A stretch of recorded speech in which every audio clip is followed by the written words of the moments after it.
In behalf of the Duterte Youth Party List, kami ay nagpapasalamat sa todong suporta ng Pangulong Duterte at VP Sara Duterte sa mga tropa ng gobyerno at sa pagdurog nyo sa mga kriminal, durugista at NPA na terorista. Yun lang po. Maraming salamat po, Mr. Chair. At Thank you, magandang gabi po. Congresswoman. Salamat, ma'am. Mr. Chair. Bawal po pumalakpak dito. Kung gusto niyo pumalakpak, doon kayo sa labas. Maaari ba? Mr. Chair. Wala hong bastusan dito, ha? Kung meron kayong gustong paimbita, mag-attend kayo ng hearing. Hindi yung a-attend kayo kapag andito lang ang dating Pangulo, ang ating Vice Presidente. Umattend kayo. This committee hearing, this Quadcom, makes announcements of all its hearings. And from here on, we want to see you in our hearing, and please submit to the committee secretary all the persons you want to be invited. Wala hong ano yan. Wala hong ano yan. Kung sino yung gusto niyang imbitahan, pwede po yan. Gusto ko lamang pong liwanagin na wala hong may monopolyo sa pagmamahal sa bayan dito. Hindi kayo, hindi kami. Pare-parehas tayo nagmamahal sa bayan. Pare-parehas tayo nagseserbisyo eh. Diba? Huwag niyong sabihin mas magaling kayo. Dahil kami, hindi naman namin sasabihin magaling kami. Pero kung pagmamahal sa bayan, pare-parehas tayo. So, Congressman Drixie Cardema, you are recognized. Thank you, Mr. Chair. Good evening po. Just a manifestation. This is a manifestation. Yes, Okay. Chair. Please proceed. Tayo ditong mga kinatawan ay ibinoto lamang ng ilang libong Pilipino.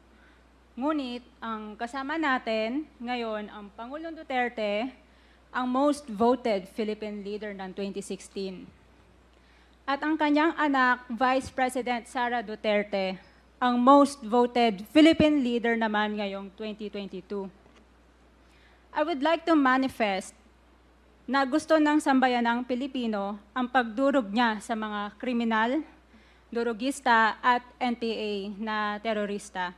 Kaya sila ibinoto at patuloy na mahal ng mga Pilipino. Kaya gusto natin ng patas na hearing. Sana sinama natin dito ang libo-libong mga magulang na ang mga anak ay biniktima ng mga durugista. Ang mga ordinaryong Pilipino na naglalakad galing trabaho, tapos sinaksak o pinatay ng adik, lahat ng mga kababaihan, na kahit pati infant na babae ay ginahasa na ng adik. Libo-libo rin ang kanilang mga magulang at mahal sa buhay na wala dito ngayon.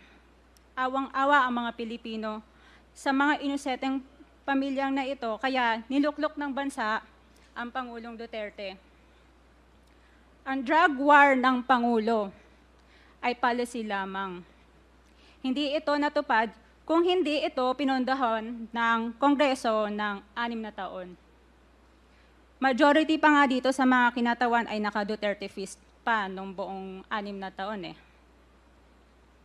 Ang Duterte Youth Party List po ay patuloy na naninindigan sa Pangulong Rodrigo Duterte at pangalawang Pangulo, Sara Duterte, na naglingkod ng maayos, dumurog sa mga durugista, kriminal at NPA na terorista para proteksyonan ang milyon-milyong Pilipino. Bakit wala nag-iimbestiga dito o nag-iimbita sa atin sa sobrang raming Pilipino na biniktima ng mga durugista? And lastly, sa mga kongresista na kaalyado ng mga NPA, mahaya naman tayo sa topic ng pagpatay dahil kayo mismo, hindi kayo nagsasalita sa pagpatay ng NPA sa mga pulis, sundalo at mamayang Pilipino. Pati rin po sa mga natitirang resource persons na gustong mag-abogada papuntang ICC, si Attorney Maria Cristina Conti, na kandidato ngayon ng Bayan Muna Party List. Kasama po ang inyong katabi na si Nery Colmenares ng Bayan Muna. Sa NPA, nire-recruit ang mga kabataan para pabagsakin ang gobyerno at pumatay ng mga pulis, sundalo at tropa ng gobyerno. Di nyo naman kinokondena ang pagpatay nila. Ang ang kinokondena nyo ngayon ay ang dalawang naging most trusted leaders ng bansa na todo effort protektahan ang milyong-milyong mga Pilipino. In support sa advocacy sa Pangulong Duterte, ang Duterte Youth Party List ngayon, Kongreso, ito, ang kaisa-isang nagpapanukala ng pagbalik ng death penalty para sa mga rapist, kidnappers, durugista at terorista. In behalf of the Duterte Youth Party List, kami ay nagpapasalamat sa todong suporta ng Pangulong Duterte at VP Sara Duterte sa mga tropa ng gobyerno at sa pagdurog nyo sa mga kriminal, durugista at NPA na terorista. Yun lang po. Maraming salamat po, Mr. Chair. At Thank you, magandang gabi po. Congresswoman. Salamat, ma'am. Mr. Chair, Bawal po pumalakpak dito. Kung gusto niyo pumalakpak, doon kayo sa labas. Maaari ba? Mr. Chair, Wala hong bastusan dito, ha? Sige, Congressman Acop, you're recognized. thank you, Mr. Chair. I beg to disagree with my colleague. Kasi bata pa siya. Ako, I have given up my life for this country. The former president is only 2 years older than I am. But I have been fighting for this country. I was a member of the Philippine Constabulary and became a policeman after Republic Act 6975 was enacted. This statement of my colleague betrays her ignorance. Kung gusto po niya na magpa-imbestiga, mag-file siya ng resolution and maybe refer to the appropriate committee to be fair with her. She's a congressman. She knows the rules. However, your statement or your statements betray your ignorance of our rules here in this House of Congress.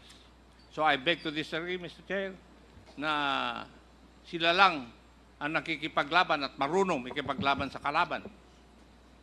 As I've said before, I have given the most part or most years of my life fighting the enemy of this country. Thank you, Mr. Chair. Thank you, Congressman Acop. Yes, let me emphasize na wala pong may monopolya ng pagmamahal sa bayan dito. Pare-parehas po tayo rito.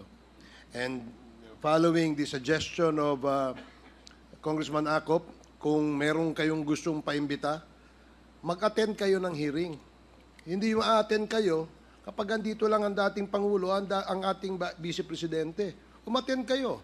This committee hearing, this Quadcom, makes announcements of all its hearings. And from here on, we want to see you in our hearing, and please submit to the committee secretary all the persons you want to be invited. Wala hong ano yan, kung sino yung gusto niyang imbitahan, pwede po yan. Gusto ko lamang pong liwanagin na wala hong may monopolya sa pagmamahal sa bayan dito. Hindi kayo, hindi kami. Pare-parehas tayo nagmamahal sa bayan. Pare-parehas tayo nagseserbisyo eh. Diba? Huwag niyo sabihin mas magaling kayo. Dahil kami, hindi naman namin sasabihin magaling kami. Pero kung pagmamahal sa bayan, pare-parehas tayo. Huwag niyong sosolohin yan. Dahil magagalit si Congressman Dan Fernandez. Anyway, Mr. Chair, Mr. Chairman. Mr. Chair, Congressman Abante and then Congressman Senior Deputy Speaker Gonzales. Congressman Abante. katulad din po ni Congressman Romy Acop, gusto ko ring sabihin ang ilan sa aking talambuhay. 1986, Mr. Chair, muntik nang bumagsak ang Pilipinas sa NPA. Mayroong 37,000 na armed NPA sa bansa. Mayroong 5 million na mass support ang NPA. That was 1986. Kinausap ko ang dating chief of staff, si FBR, upang ang aming grupo ay makipag-ugnay sa CRS upang labanan namin ang NPA saan man sila naroroon.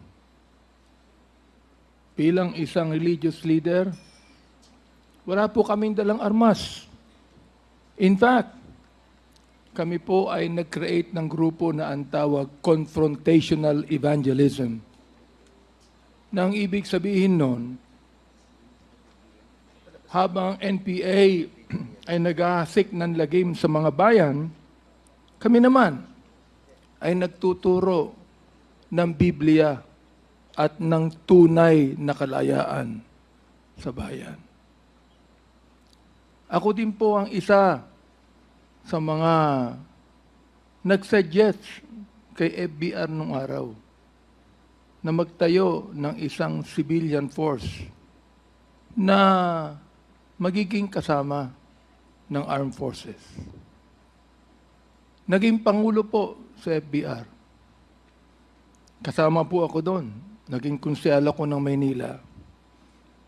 Andiyan po si Atty. Bebot Bello. Alam po niya na magkasama kami sa lakas nung araw. So tama po ang sinabi ni Congressman Acop, ni Congressman Ace Barbers, na lahat po tayo nagmamahal sa bayan.